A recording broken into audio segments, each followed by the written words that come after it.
Good morning, everyone. Welcome to the Medicine Grand Round. Today's lecture will be um, given by Dr. Mohammad Khalid. Dr. Khalid needs no introduction.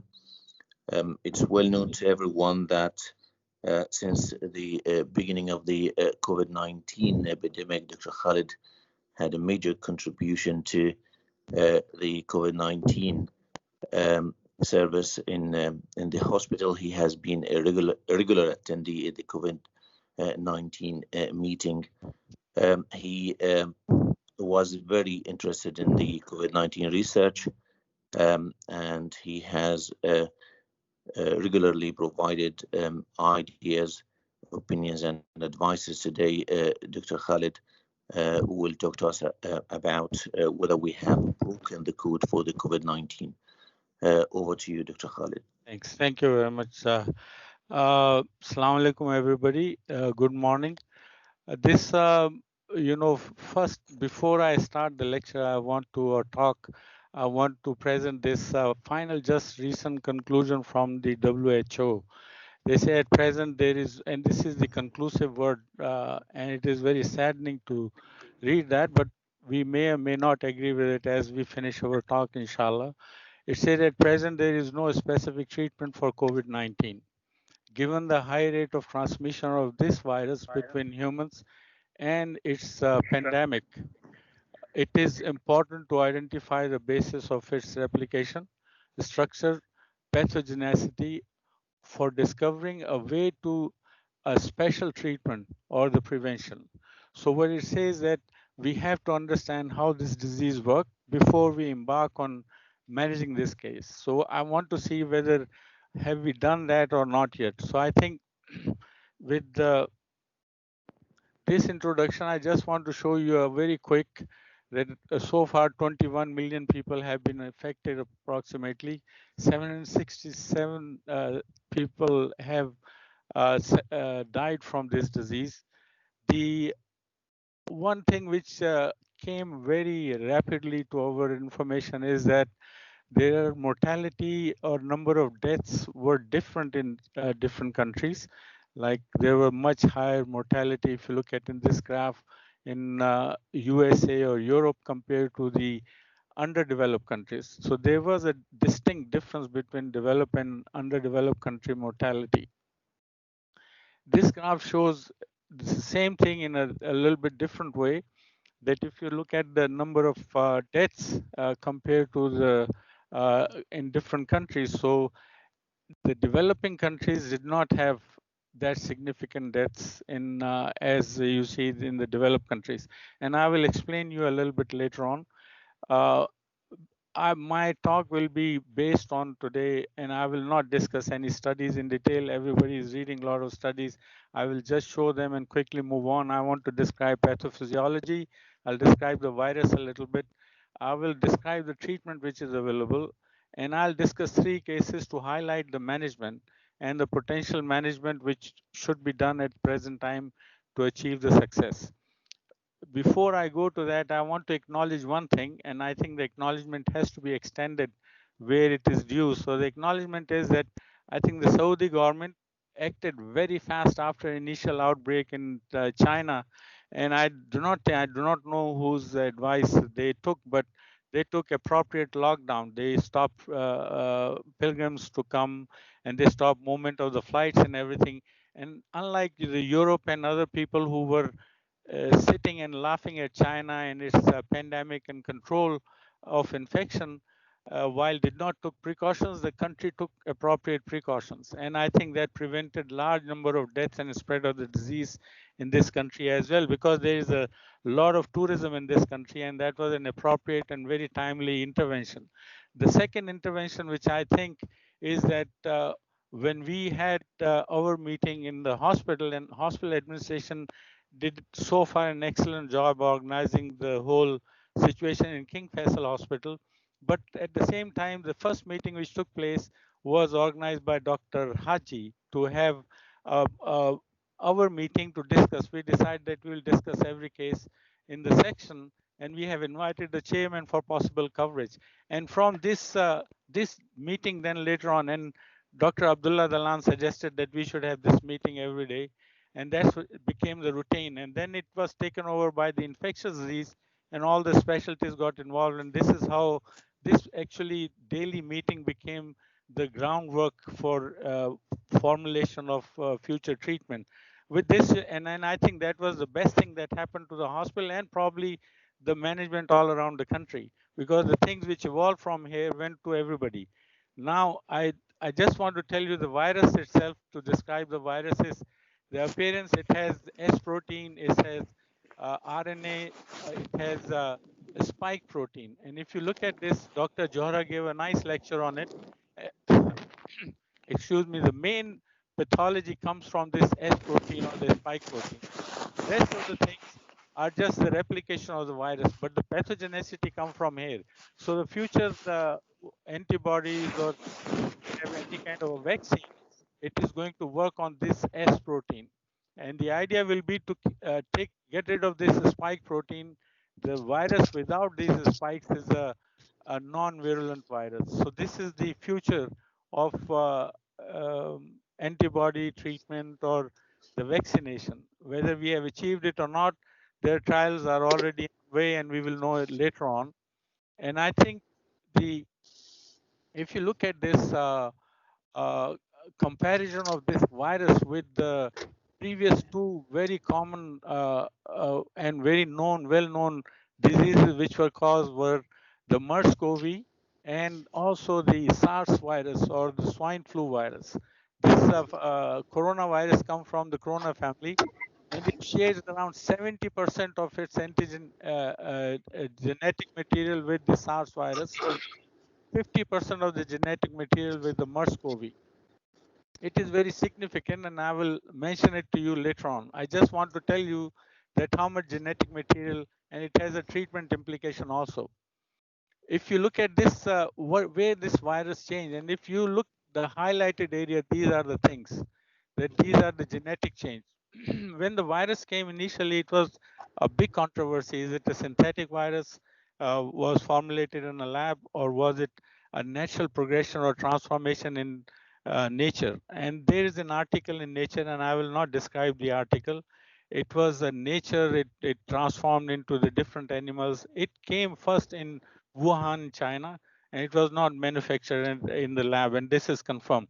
What this genetic material change did to the virus, because it's very closely resembling the previous two viruses which I said. What it did was, if you remember when the MERS came, the infectivity of the MERS was not very significant.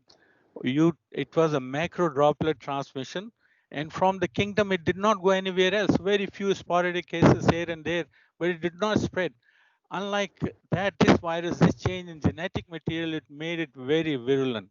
It got transferred not by micro droplets.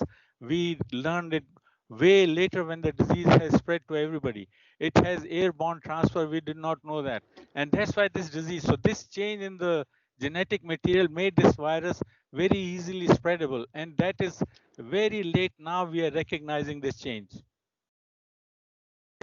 How does this virus infect? And it is very important to understand, because we have this S protein, and then we have these ACE receptors. This S protein goes and fits itself into this ACE receptor. If we understand this, and I'll discuss the treatment, and that will become obvious why these things are important. Now, to make this S protein attached to this ACE receptor, we have to have activation of this TMPRSS2 receptor, or it is a protease. You activate that, it acts like a glue for this S protein, and this glue comes and then attaches to this ACE receptor. Now, once this is done, then that provides the entry of the virus into the cell. Once the virus enters into the cell, it lodges itself into the nuclear material, RNA, and RNA polymerase takes over the whole cell, and there is a rapid multiplication of the virus. Where are these receptors found? These receptors are found in lung, type 1 and type 2 pneumocytes.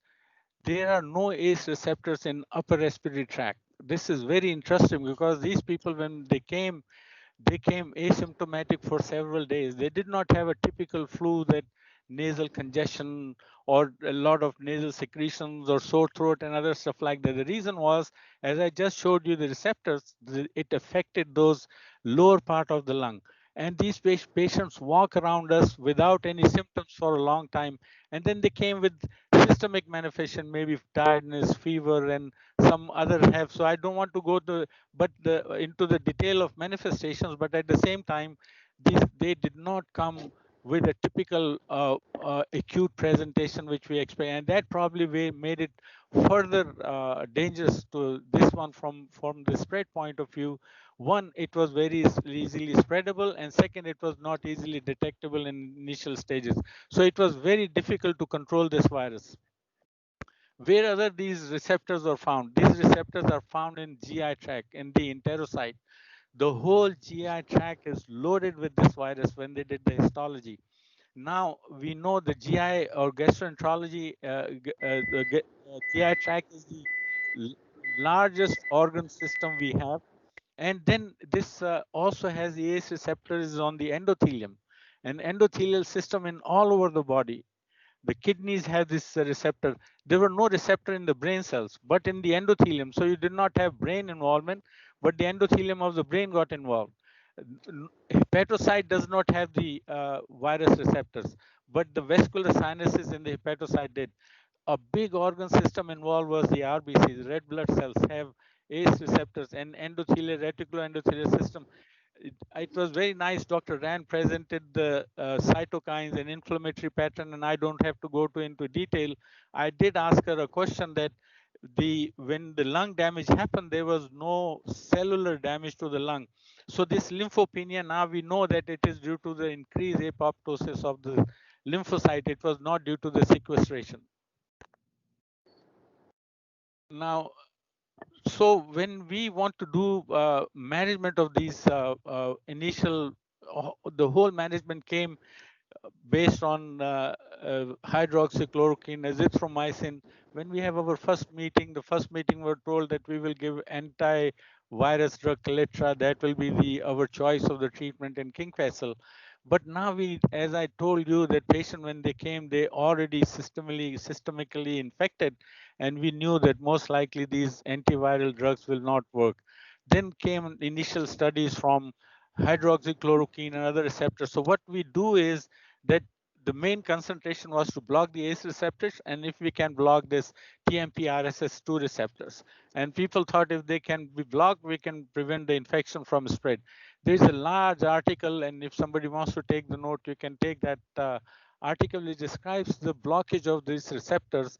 And I will not go over the article here, and I will tell you this is the two things. One was this angiotensin receptor blockers. People thought that may work.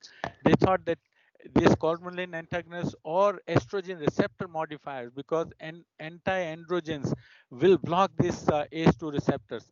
And then a drug known TMP-RSS inhibitor is known as camostate mesylate.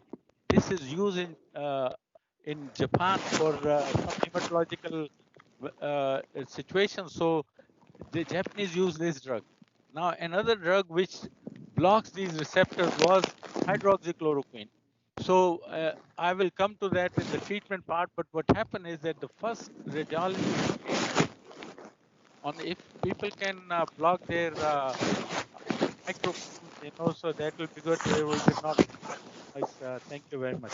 So when the first radiology came, it will appear very typical of a condition we call is a pulmonary alveolar proteinosis. It looks like crazy paving. So we have a chat group of pulmonary chat group. I told them that this looks like crazy paving. The reason was this, that crazy paving is not an infectious disease, an inflammatory disease. So I thought if the lung is due to the virus illness, it should have like pneumonia and inflammation locally. Could not look like, it does not look like a consolidation. It could be a viral illness also. So I became very interested in knowing the histology of the lung. And the post-mortem histology first case was published from China, and they showed that there very little cellular sequestration in the lung, and actually it is a protein exudation into the alveoli, which is causing the main appearance on the chest X-ray or the CT chest. So it looks like that what we were getting, and this was happening around 7, 8 days or 10 days after the initial illness or acquisition of the infection. So what we were getting in the lung, it was not that the virus came into the pneumocyte and then the body responded locally with causing inflammation and whatever the infiltrate comes. No, it was something was happening in the system that later on caused the toxicity into the lung and caused the inflammation. It was very important because that became one of the main crust of management. That means to prevent this lung damage or prevent any further progression or any damage to any other organ, you have to prevent that secondary thing that was causing the inflammation. And if you want to have further management, the concentration should be on that aspect, not the virus causing the initial pneumocyte damage and the inflammation, because that could be treated with steroids and other stuff like that. So, or antiviral drugs and other stuff, but that was not the case. So this is what happened. So we thought that there is an inflammatory component. Now, this is the histology and it proved it later on. We found that this is from 21 cases histology postmortem. It alveoli have the exudate. There is a massive capillary congestion. This is very important to know because the endothelium has these ACE receptors. When the virus infects them, it causes endothelial damage. And it causes a congestion of, there were massive microthrombi in the lung parenchyma and everywhere in the system. So that makes the whole body very procoagulant and hypercoagulable status. When it's found in their cases is, excuse me, the 10 cases they showed superimposed infection because these patients were very severely immune suppressed and they have lymphopenia. So we thought that lung infiltrate, which we're seeing after 10 days, could have been just a superadded secondary bacterial infection as we get in post-viral infections. Since they were so infection, we could not do bronchoscopies, and there is a whole guideline set down by even our pulmonary team. Dr. Haji has taken the lead in that. The pulmonary embolism were found in 4 cases. Alveolar hemorrhage, because of these endothelial involvement, there was 3 cases. And even there, 1 case due to the hyperimmune functional status, there is a case of vasculitis. So this whole variation, as I told you, the receptor involvement has given you the manifestation. But one more thing which came out in from this autopsy status was that comorbidities like hypertension, diabetes, obesity, and cardiovascular diseases were much more common in people who died. 80% of them were men. Now, if you remember, I showed you the ACE inhibitor requires this activation of the anti-androgen. So it is thought that it is the, because androgen receptors, it is stimulate or make facilitation of attachment of the virus to the ACE, and maybe the anti-androgen, that's why maybe there was a male predominance. And then blood group A, 65%. So most of the people who have, we don't know why, but these are the findings which came from the autopsy. And they have a treatment implication. I'll mention it to you before. I'm sorry that I'm moving fast because there's so many things I want to cover. Then came the identity of the type of lung damage they're causing or infiltrates. So people decide to find, then categorize them. L shape, that you have a basically lower lobe or dependent involvement, and some lobes were not involved. And then you have diffuse or S kind type they describe.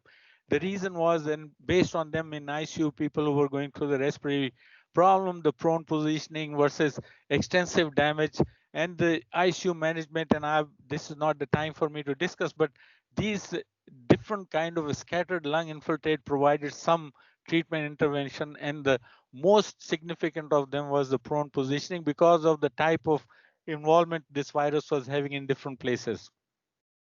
And I told you that it looks like crazy paving, and I thought that in crazy paving, if a pulmonary alveolar proteinosis, like there isn't protein exudation, if we have an extensive damage like that, our treatment for PAP is the whole lung lavage.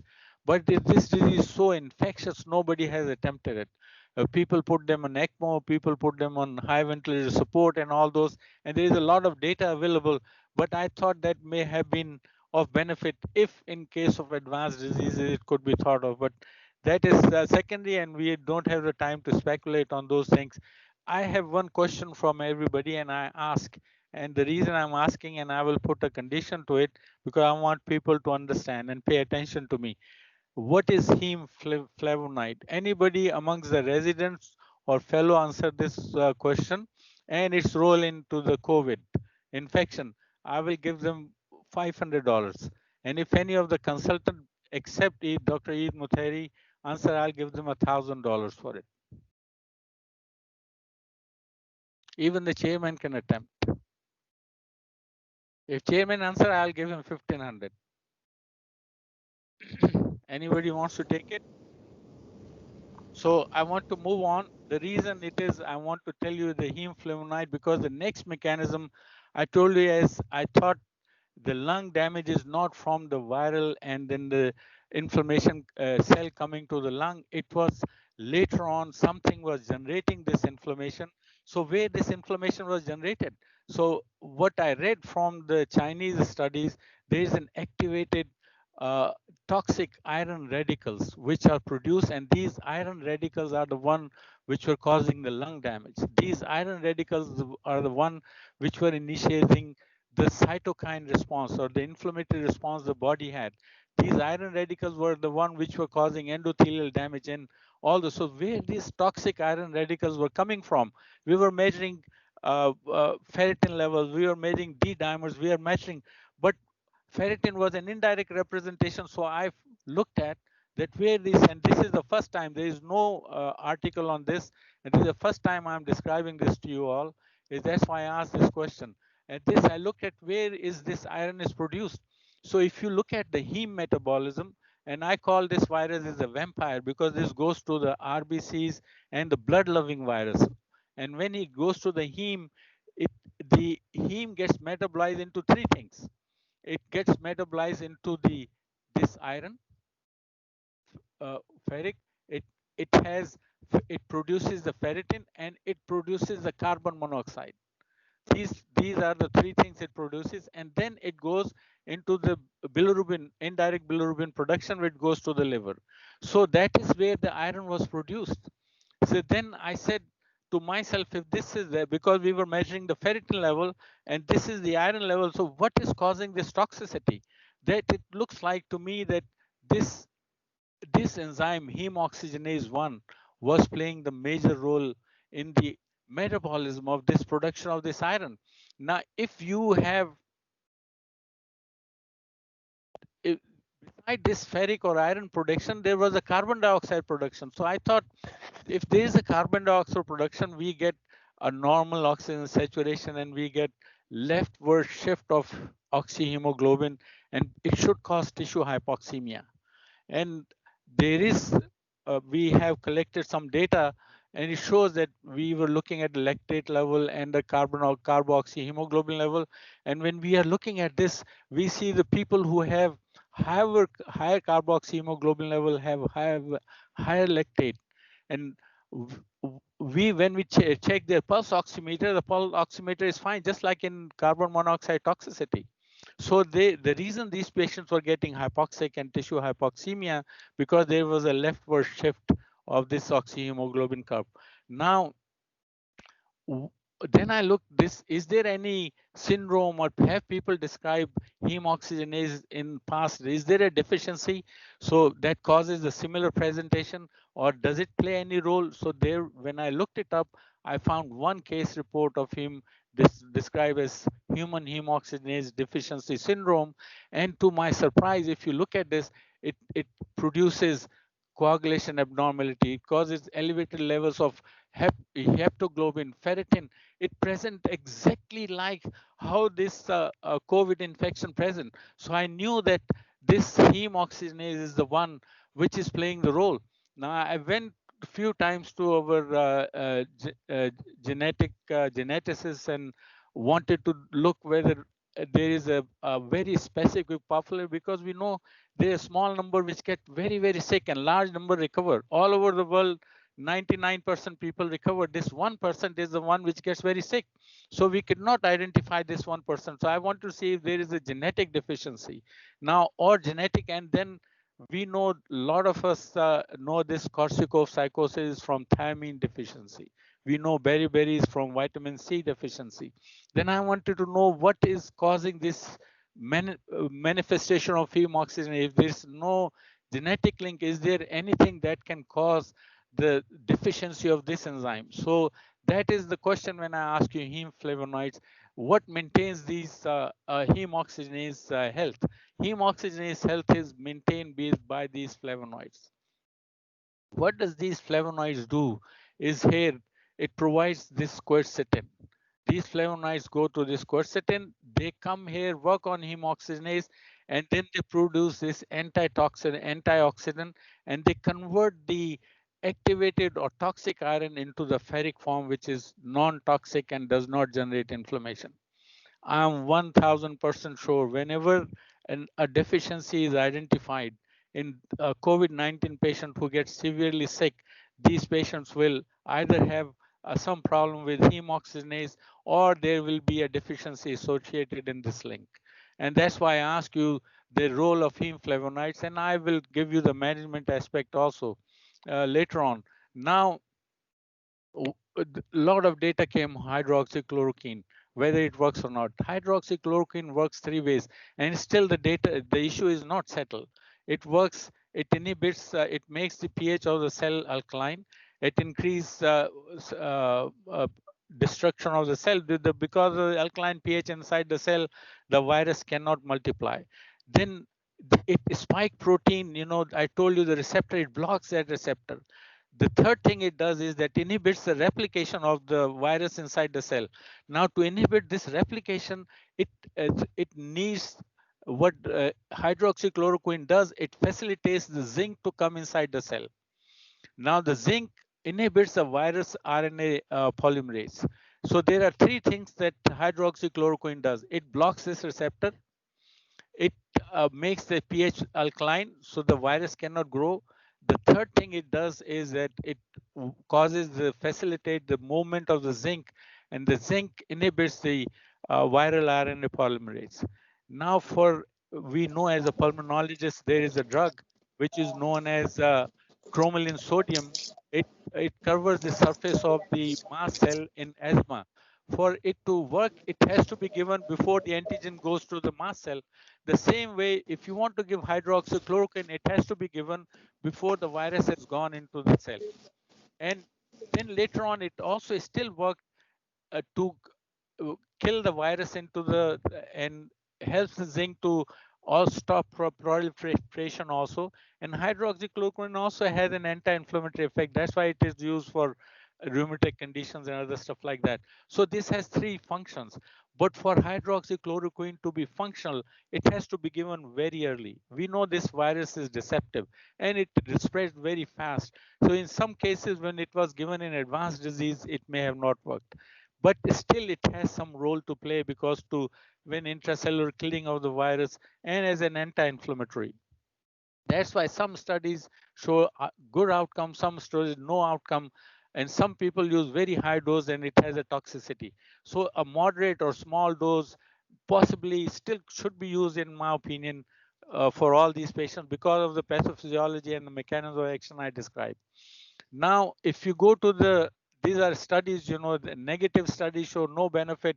And then there is people give prophylaxis. It's so difficult to give prophylactic to the post-exposed cases. We don't know when they were exposed. If you want to give prophylaxis, give before they were exposed. So all the studies which were negative post-exposure probably may not be timed enough. As I told you, the receptor coverage is an issue here, and the virus stays without knowing, people being symptomatic. Now, this a recent study just came from India, 970 physicians who took prophylactic hydroxychloroquine, and it shows that there was 48% reduction in the infection in these people. That means because the hydroxychloroquine got politicized, we could not get a proper study. But this is the first study shows. The reason I'm showing this study is that when it came and initially I look at the pathophysiology, I wrote a letter to our CEO and I suggested that I strongly suggest prophylaxis. And this letter was written to through the MCA in April 7th. I wish we did. Now the studies are coming out now showing a significant, because the drug got politicized, there are a lot of studies could not be done. And because you submit a research proposal, it takes many weeks and months. Now go out of this hydroxychloroquine controversy. Interferon is the other drug. It acts antiviral. It kills the virus. It has anti-inflammatory activity. It works against IL-6 antibodies, and it recruits the neutrophil recruitment process. It is a very, and we have used this drug as the in when the MERS-CoV came, and I used it in a very early stage in one of my friend, as we were the pioneer in this treatment, and this study has been quoted many times. I looked at, a lot of people don't read. I looked at different, people, the citation in last 1 month, there more than 20 citation. It has been mentioned everywhere. So this now is the standard of therapy in COVID infection also. So some people have to look at this. How does this work? The azithromycin. We were the first pioneer in describing azithromycin as an anti-inflammatory. When we started here, the azithromycin was only for 3 days. We suggested that it is the anti-inflammatory effect, use it for, it was corrected and most of the people, and still is part of the treatment. I will not go into the details of this. This study has been cited many times in almost all the textbooks, and even PubMed and Up to Date and other text large major articles cite this anti-inflammatory effect of this drug. I know that a lot of people, and we also don't read all the studies. What I'm surprised that most quotation on MERS-CoV infection are from our MCA, Dr. Hail Abdul. He has 1,700 quotation citations. So the other drug is remdesivir. Remdesivir is very popularized, very propagated. Why that's the case? It is an RNA inhibitor, antiviral agent, but it does not usually work this, in my opinion, because it is too late. The virus is already spread into the system by the time the patient comes. So all it has shown is maybe a little early recovery or later, just like Tamiflu. So it's a fancy drug. Whether it will help or not, most likely not, in my opinion. Steroid work, I just not showing you the mechanism of action, because anti-inflammatory action we know, and that is why it will work. But I'm showing you the toxicity. It causes lymphopenia. It causes suppression of cell immunity. It encourages the fungal growth. It's just a recent study came that it causes strongylitis and the translocation septicemia. So when you give a steroid, you have to look at these things, that the patient may be lymphopenic, whether to use it or not. Now, a major study, and this is the only study which has shown a benefit in ICU patients. It says that there is a reduction 20 in patients hospitalized with COVID-19. The use of dexamethasone resulted in 20-day mortality among those who were receiving either invasive mechanical ventilation or oxygen alone at randomization, but not among those receiving no respiratory support. So what it means that dexamethasone or steroid give them when they are severely ill, because if you give them prior to that, you may encourage the infection, you may suppress the immune system, and they may not benefit the patient. So an appropriate use in an appropriate time may be the key to the treatment. The convalescent plasma, there are 5 studies in this, showed beneficial outcome. What will do the antibody? It will kill the virus. It has no anti-inflammatory effect.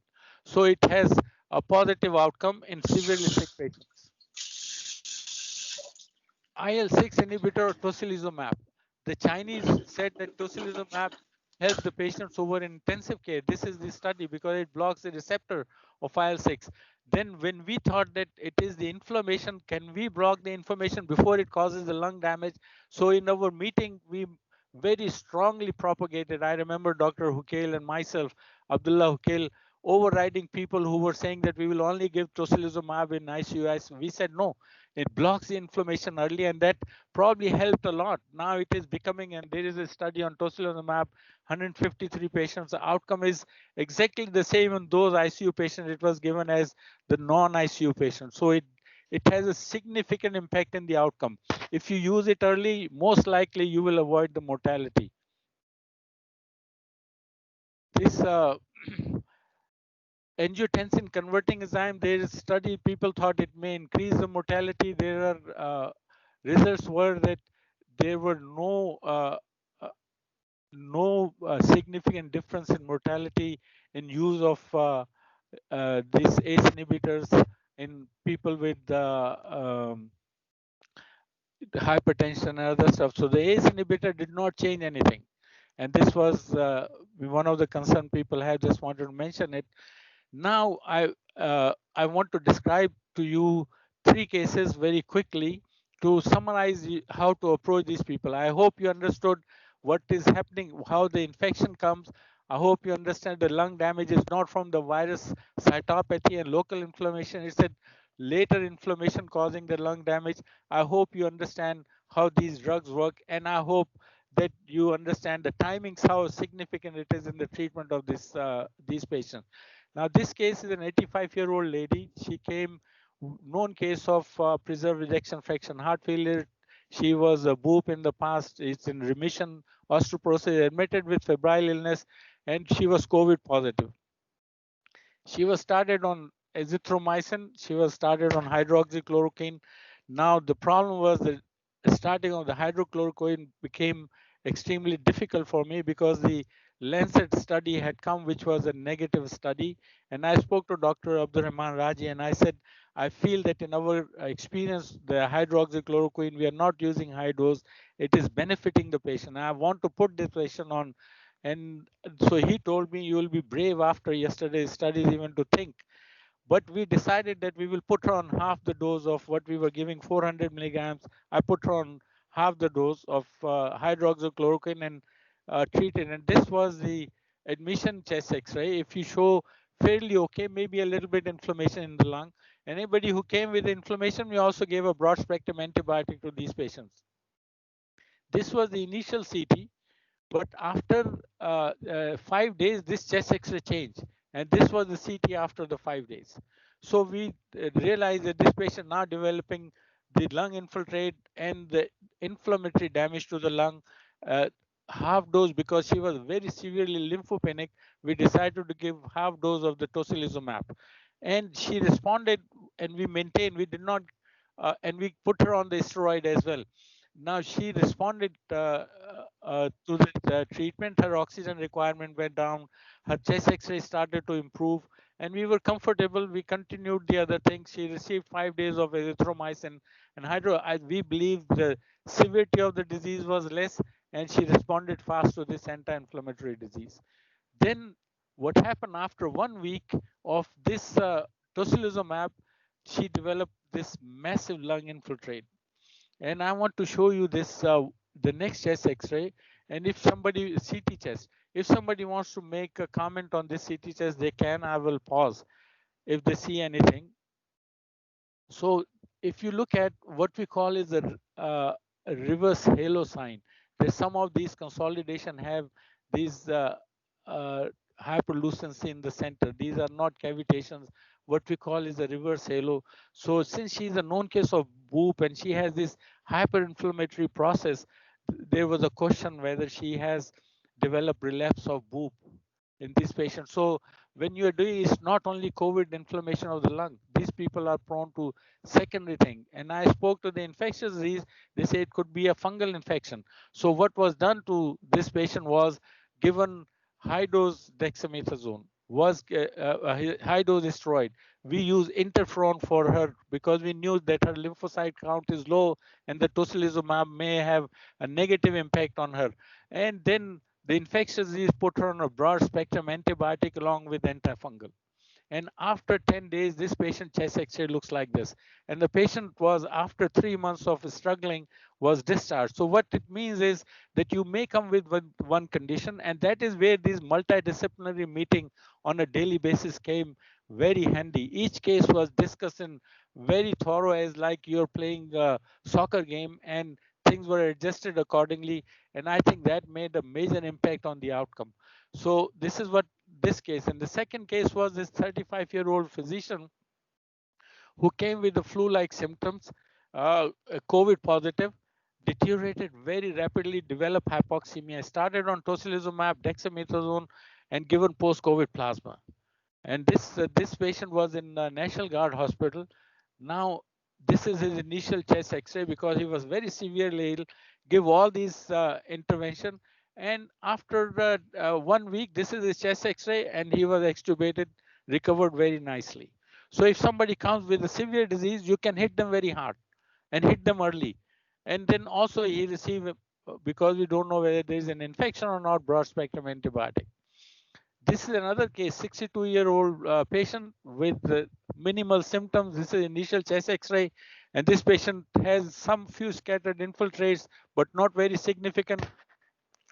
Given hydroxychloroquine, zinc, we were giving, because a lot of hydroxychloroquine studies which were done may have not been given with zinc.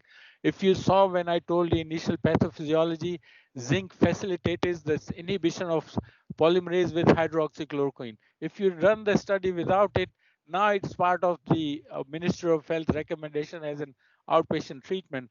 So he was given zinc, hydroxychloroquine, azithromycin, recovered very fast, and no other interventions were done. And you don't need to do any other intervention in these people if they don't deteriorate, and that may be more than enough.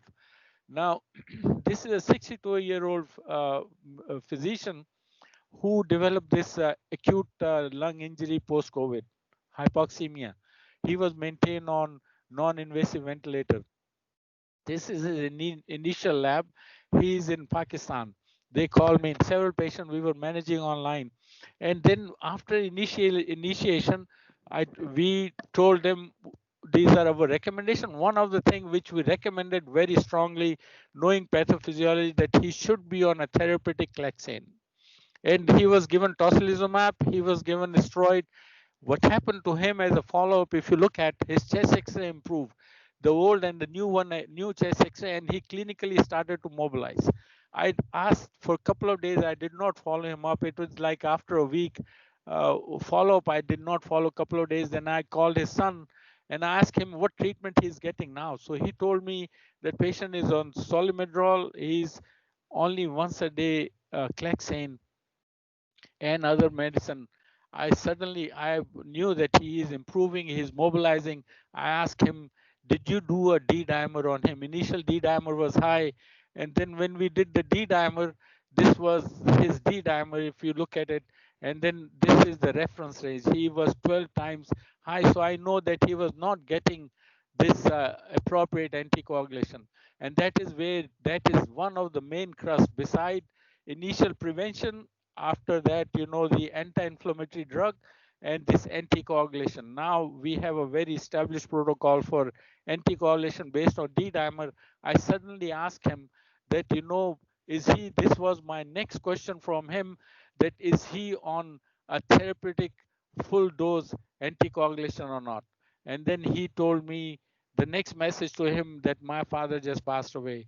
And and I think this was the most, because he was my classmate, and I thought that he was not given the appropriate anticoagulation. I wish they should have followed the recommendation at that time, and it was very saddening.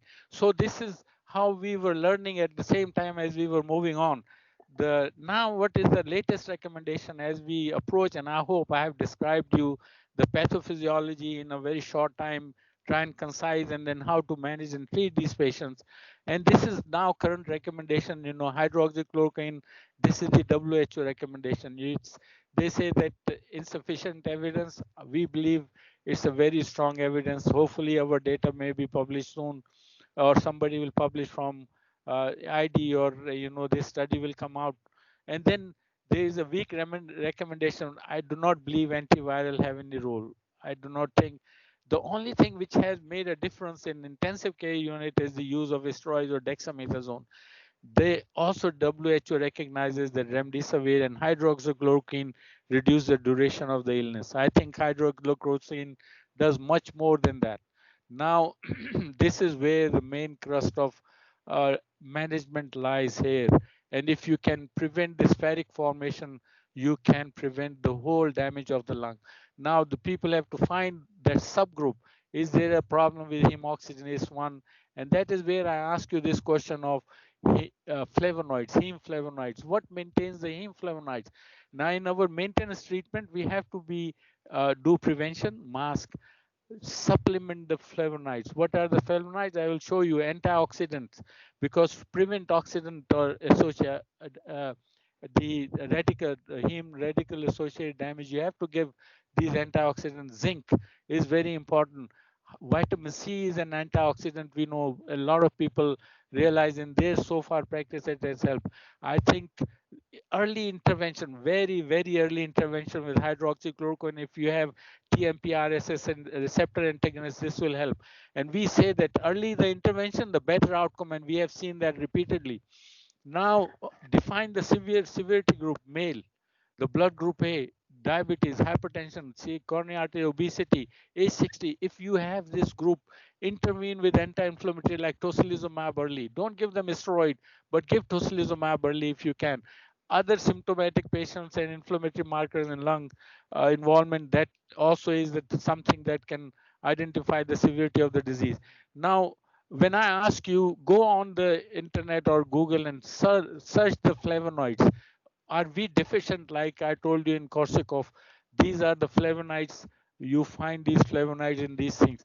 There was a slide came on internet. Many people describe many different kind of a treatment. One guy in Peshawar said 1 onion a day, as we say, 1 apple a day keeps the doctor away. He said you take an onion and you will not get the COVID infection. He may be right. The highest concentration of this flavonoid is found in this onion. The other things, red grapes, the tea, peaches, berries, vegetable, lettuce, apples, red apples. If you have a uh, in the grapes, the red grapes, so berries and all, strawberries, in could it be a dietary deficiency of these flavonoids leading to poor heme oxygenase, which virus suddenly consumes? So we recommended, I recommended these COVID-19 diet. And somebody, one of the administrator from here asked me for this diet. I forwarded it to him. They translated in Arabic and it is online and it got spread. If you go to the markets now, you will find a lot of red onions and they run out very fast. I don't know how many people, we may conduct a study how many people took this diet or not, and the incidence of infection in them. But at the same time, on 19 April, I sent it to our MCA that we should have a COVID-19 diet. And this was my recommendation: vitamin C, zinc, then all the flavonoids that included even quercetin. And I mentioned, because after we read this, and this diet is already online, I wish we implement just like a diabetic diet in our patient as well. I already have submitted this article and it is under review in one of the major journals. I'm waiting for the response from these people, inshallah. So there were a lot of other funny things were tried. People were giving different suggestions. One other thing, what we call is a black seed, or habba sauda, they say it in Arabic, or in English they call it Najila sativa. That the people were saying that it acts as a preventive. Dr. Mubarak told me that he is conducting a study with some other people, and this is a very, very serious. I didn't bring all the slides, but I brought this one. The reason is that there is already documented that it has a chloroquine-like effect and it suppresses the malarial infection, has been used for that. So if people are eating the habba soda or taking that, they may be taking some chloroquine. So there may be some substance to this. That's why I have mentioned this slide. Now, my final recommendation is that number one recommendation I make, and I think it should be taken as invention of King Faisal Hospital, that you should have a multi-specialty meeting daily on all cases, and people should discuss it, and that is what makes the 100% difference. And I think that is the reason our mortality and our success rate was so high. Beside a good management, I will say, then I will say that if you are symptomatic and milder case, you should get hydroxychloroquine, azithromycin, zinc, and flavonoid and antioxidant to these patients. High risk gets early tocilizumab. I told you which are the high risk. Don't wait for them to develop very advanced disease. There is no significant side effect of tocilizumab. Don't give them dexamethasone if they are not critically ill. If they become critically ill, then give dexamethasone. You don't want to use tocilizumab because they are severely lymphopenic, add interferon to them. And now there is a guideline from the Ministry of Health of interferon and other antiviral therapy. So this is then early intervention, hydroxychloroquine, early intervention with tocilizumab. If they go to the ICU use, because the steroid, you don't want them to develop toxicity and secondary infection. If they are severely ill, go for everything, including the convalescent plasma. Remdesivir recommendation is very weak. I think the viral illness is so advanced by the time the patient comes to us has no role. Don't spend millions of dollars giving this drug. Don't spend millions of dollars giving antiviral therapy. I also suggested one study is single layer or Montelukast we give for our patient. It also works just like tocilizumab, and I was surprised nobody has used. I have submitted a request, and I'm already giving some patients this, and probably there is some beneficial response to it. The treat the secondary infection, daily assessment. If there's new infiltrate, look for change of antibiotic, look for opportunistic infection, hospital acquired infection, fungal infection, and a major component is an appropriate anticoagulation. I think if you follow this template of management and you understand the pathophysiology, it is the timing. It's the timing for prophylaxis, it's timing for early intervention hydrocele to prevent the spread of infection into the body and to the cell. It is timing to early suppression of the anti-inflammatory drugs. It's timing early intervention into anticoagulation. If you do all these things, your mortality will be less than 0.5% as it is in the case in King Faisal Hospital. With that, I just want to show you that some of the thing I admitted 4 months ago, and I got answer back from them that, and that's why they do. You want to do a novel work, it has to be done right away. Unfortunately, I was unable to. I have submitted the Montelukast because it works exactly like that. I have suggested a study which we are conducting now, the tissue hypoxemia because of the carbon monoxide poisoning. I have submitted a request for vitamin C, zinc, and in patients who are given this, and I have submitted another one very important drug is known as abatacept.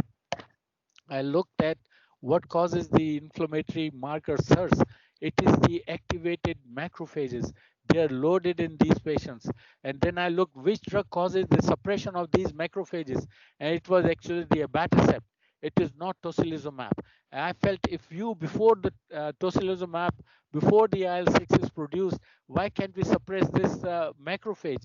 And I request that we should conduct a study on tocilizumab. And this study again, 4 months ago, I requested, and this drug has not been. It's just like tocilizumab, the other rheumatologist friends are using it, and I'm hoping that before the vaccine take over, I may be able to do some of the cases. Hydroxychloroquine, I suggested a nebulized hydroxychloroquine in people, and that's around 6 months ago. I wrote a letter to the administration also, and I still am waiting for the approval. I have suggested, if you remember, then we were giving shorter course of 3 days azithromycin. I've requested them that we are not using it for atypical infection. We are using azithromycin and hydroxychloroquine for as an anti-inflammatory. I suggested a longer duration. It's already corrected, and that's what we use. And as I told, the nebulized hydroxychloroquine. With this, I thank you very much, and I hope I try and clarify some of the pathophysiology and where actually the crust of management should be, and hopefully it probably help few people to clear some of the questions or confusions they have in their mind. Thank you very much, and if anybody has any question, I'm open to them. Thanks.